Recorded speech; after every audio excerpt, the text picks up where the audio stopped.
These are three of the biggest wonder kids who failed to live up to their potential, and we'll be looking at what happened to them, starting with Jack Wilshere, who, as you'll soon find out, is perhaps the unluckiest player on this list. Joining Arsenal's academy in 2001, Wilshere rose through the ranks and quickly established himself as one of the club's best youth players. Unable to ignore his talent, Arsene Wenger gave Jack his Premier League debut at just 16 years old.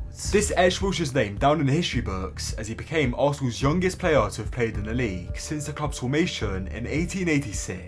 After the match, Wenger went on to state that Jack was another one who will soon play for England, and he was spot on. After an impressive loan spell at Bolton Wanderers, Wilshere replaced Steven Gerrard to make his senior debut for England at the age of 18. And a meteoric rise ensued after this. Wilshere established himself in the heart of the Arsenal midfield despite his age, and his most impressive performance of all came against prime Barcelona in the Champions League. Having only just turned 19, Wilshere fearlessly faced the likes of Xavi, Iniesta and Busquets, dominated the midfield with maturity beyond his years as Arsenal beat the eventual champions 2-1 in the first leg. His man of the match performance saw him earn immense praise in the papers, and just a few months later, he would be crowned the PFA Young Player of the Year. However, tragedy struck as in a pre-season friendly, Wilshere came off injured after suffering his first of many serious injuries that would ultimately derail his career. It initially seemed like an innocuous injury that would see Wilshere be sidelined for no more than a week, but as it turns out, Wilshere suffered a stress fracture to his right ankle, a devastating injury that saw him sidelined for an agonising 65 weeks. On his return, Wilshere played like he had never left, but unfortunately, he ended up being trapped in a vicious cycle of ankle injuries, raising concerns that he might never reach the heights once predicted.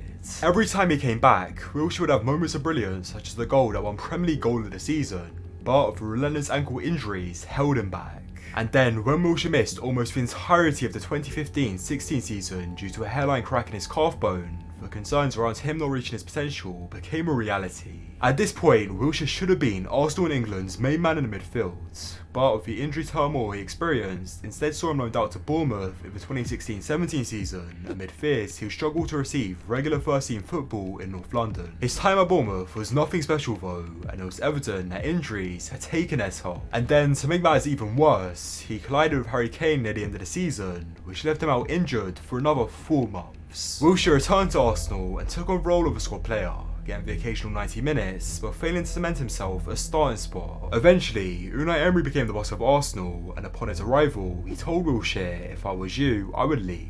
You're not in my starting 11. And so, Wilshere ended up leaving Arsenal for his boyhood club West Ham, where his troubles would continue. In his 2 years at the club, injuries restricted Wilshere to a mere 19 appearances, seeing both parties agree to terminate his contract. Bournemouth ended up signing Wilshere after he spent a few months as a free agent, and it was here that his fall from grace was painfully clear. At 29 years old, Wilshere couldn't even secure a starting spot outside of a championship, and the club decided not to renew his contract for the upcoming season. Wilshere then signed for the Danish club RSGF after spending an extra 7 months as a free agent.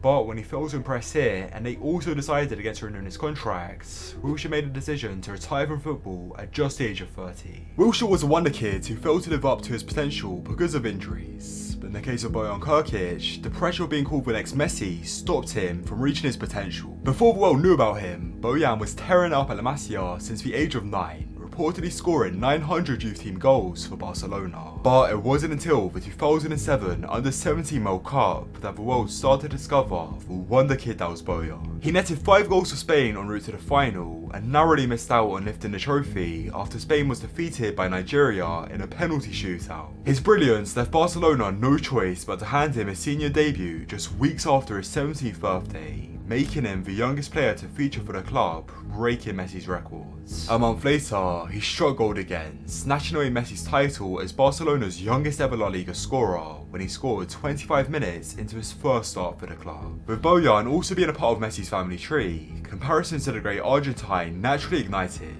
and before he knew it, Bojan was hailed as the next Messi. At first, Bojan lived up to the hype, scored a record-breaking 10 league goals in his breakthrough season, which was more than any other La Liga debutant. However, emulating a player that became one of the greatest of all time proved to be an impossible task, and the pressure weighed heavily on Bojan's young shoulders. With the hype reaching an all-time high, Spain called up Bojan for a friendly against France, which would have seen him become Spain's youngest ever player. Bojan never broke that record though, with him revealing years later that in the dressing room for the France game, he started to feel dizzy, overwhelmed and panicked as part of an anxiety attack. Euro 2008 came up a few months later and Bojan was going to be called up, but with the struggles he was facing, he told the federation, "It hurts to say this, but I can't," and later explained to Carlos Puyol that he can't go as he was on medication and on the edge. The media didn't help Bojan mentally at all, as the next day he saw the headlines, Spain call up Bojan and Bojan says no, revealing years later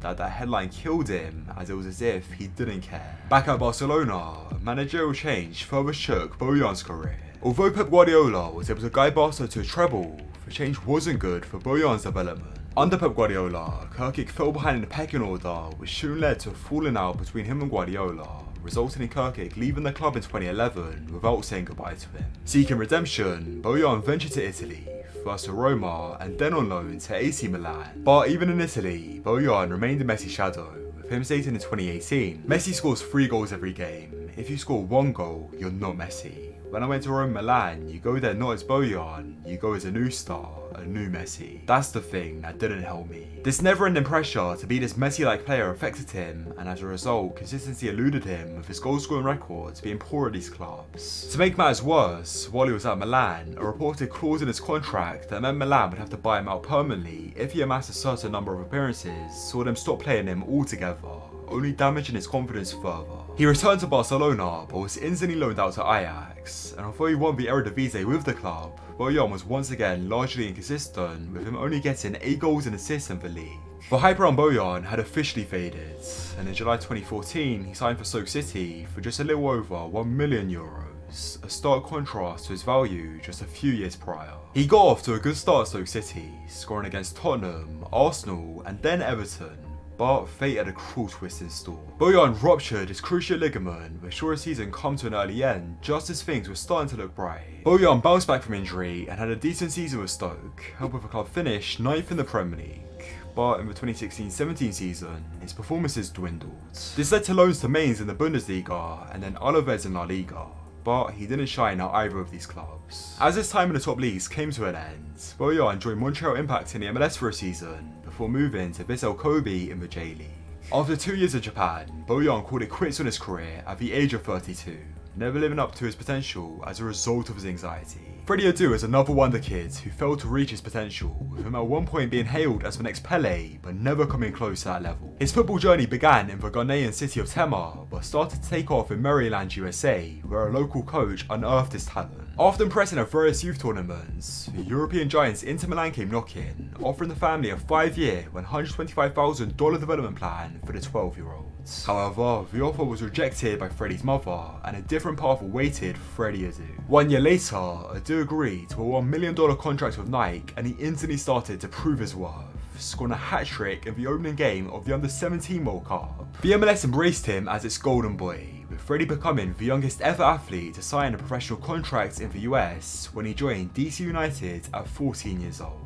He immediately became the highest earner in the league with an astounding $500,000 per year contract during an era when budget constraints kept the salaries of most MLS players under $30,000 a year. Adu found himself being dubbed as the next Pele and even featured alongside the Brazilian icon in a commercial. At this point, Adu was genuinely considered a future legend of the game, and Phil Knight, the chairman of Nike, said he had the ability to accomplish more than Michael Jordan, Tiger Woods and LeBron James. When he made his MLS debut, an astonishing 25,000 spectators showed up, 10,000 more than DC United's average for the previous season. Freddy Adu had the world at his feet, but his rapid rise to stardom came at a cost. If he had gone to Europe, he could have spent a few years developing in an academy away from the limelight, whereas in the US, a country that had never dealt with a soccer prodigy before, threw him straight into the deep end. At just 14 years old, Adu had millions watching his every move, and marketing took precedence over nurturing his footballing abilities. This just wasn't an environment that encouraged growth, especially as people he shared the field with were much older and likely felt some resentment towards him because of his fame and fortune before he'd even played professionally. Nonetheless, Adu's debut season with DC United was extraordinary. He became the youngest ever MLS goalscorer at just 14 years old and helped DC United secure the MLS Cup, claiming his first and only league title. Adu ended up making his international debut a couple of years later in January 2006, but he missed out on a call-up to their World Cup squad later that year. A few months after this, a 17-year-old Freddy Adu went on trial with Manchester United, where he impressed Sir Alex Ferguson, with him hailing the American as a talented boy that the club will keep an eye on. Freddy had a short stint at Real Salt Lake after this, before turning 18 and signing for the Portuguese giants Benfica, finally leaving the US for Europe. Arriving at the same time as Angel Di Maria, Adu's name actually carried a little more weight at the time, despite the polar opposite careers both were going to have. His time at Benfica proved rocky. The club wasn't in a great state in his first season, and he ended up leaving for Monaco on loan the season after. This loan move proved disastrous though, with him clocking less than 90 minutes in the league for the entire season, and years later, Adu said the biggest mistake he made in his career was leaving Benfica on loan to Monaco. From here, a downward spiral continued with failed loan moves at different European clubs, and the idea that Adu was the next Pele was now just a distant memory. Amidst the disappointments at club level, Adu's international career also crumbled. His final appearance for the US national team came at just 21 years old, shocking for someone once destined to be the future of American soccer. Adu ended up returning to the MLS with the Philadelphia Union, where there was temporary hope that he could get his career back on track, with him scoring 8 goals in his first season. His journey soon took a detour though, with him going to Brazil and then back to Europe at clubs in Serbia and Finland. His time at these clubs was underwhelming however, and he retreated to the USA, this time for the Tampa Bay Rowdies in America's second division. But as it became the norm, Adu struggled here too and was released by the club, and it wasn't until 2 years of being a free agent later that the Las Vegas Lights gave him a chance. Just like last time though, Adu was released after a few months. He took on youth coaching as he spent another 2 years without a club, with his next destination being the 30th Swedish side Oslo FF. But before he could even make an appearance, Adu had his contract terminated, with the club deeming him as not being physically or mentally fit enough. 2 years on from this, and now 34-year-old Freddy Adu is still without a club, and is one of the most unfortunate tales of a wonder kid failing to realise his true potential.